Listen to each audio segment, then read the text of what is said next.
Boru Aboye, Ekuo Joawo, happy holidays.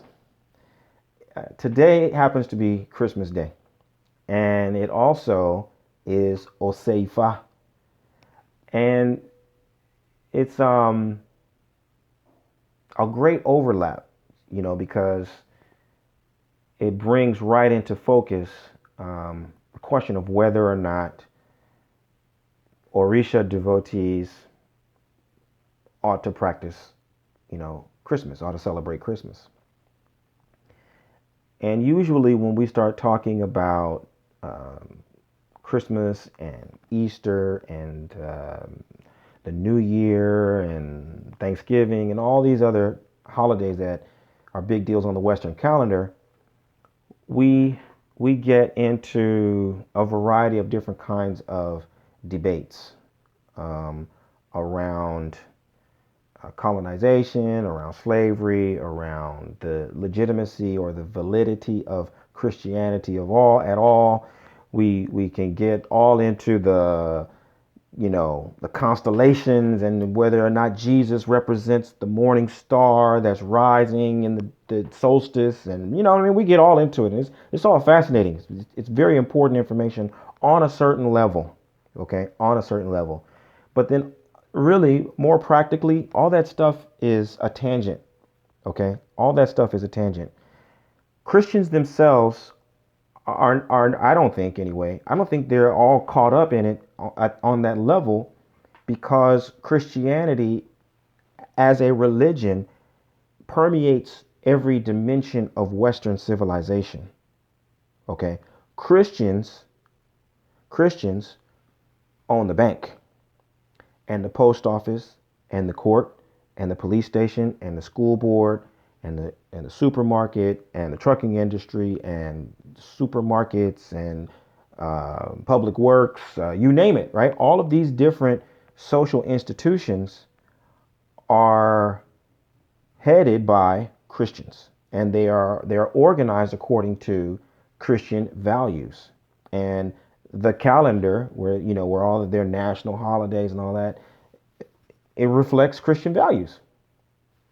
Now, does the average Christian know even 10 verses of the Bible? Probably not. Does the average Christian know anything about the correlation between biblical verses and the constellations? Probably not. Can the average Christian tell you 10 place names, right? These places in the Bible are, where today? They probably can't tell you any of that. The average Christian really doesn't know anything about Christianity. They don't have to know all the details of Christianity.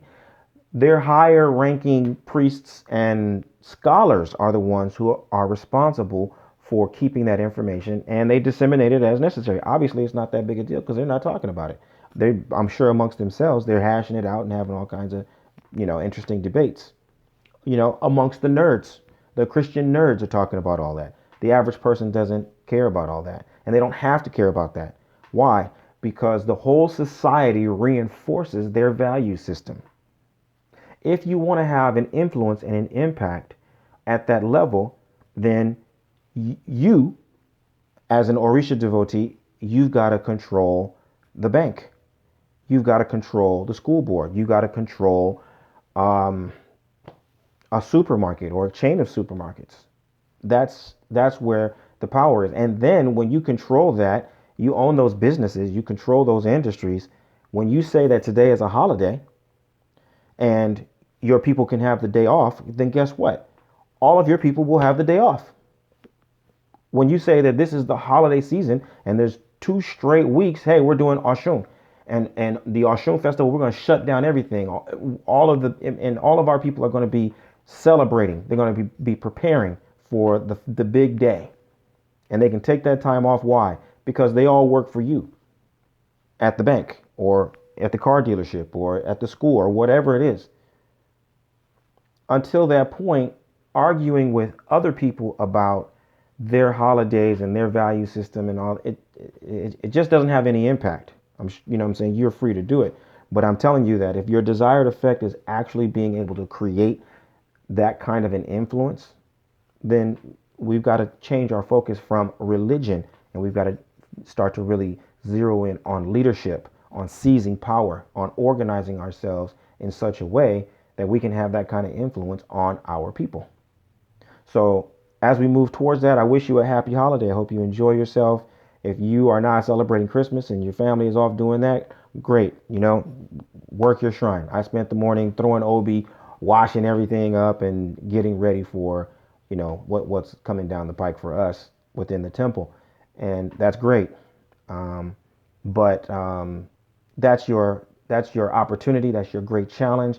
And even I'll go a step further to say I encourage you to challenge yourself that in the upcoming year, in the upcoming season, in the upcoming 24 hours, that you will start to envision and forecast for yourself what kind of influence and impact you want to have on the broader society, what kind of control you really need to have over your environment and over your resources in order to create the effect that you think is necessary as an Orisha devotee. Let that be your inspiration. Let that be your guiding light. Let that be what wakes you up in the morning and makes you take another step beyond all the forms of adversity and discouragement and chaos and nonsense that you might see. Let that burning light within your own heart and your own spirit that makes you know that things can be better. Let that propel you and compel you to keep trying and keep organizing and keep lifting yourself and your community higher. Abor Aboye, Aboshishe.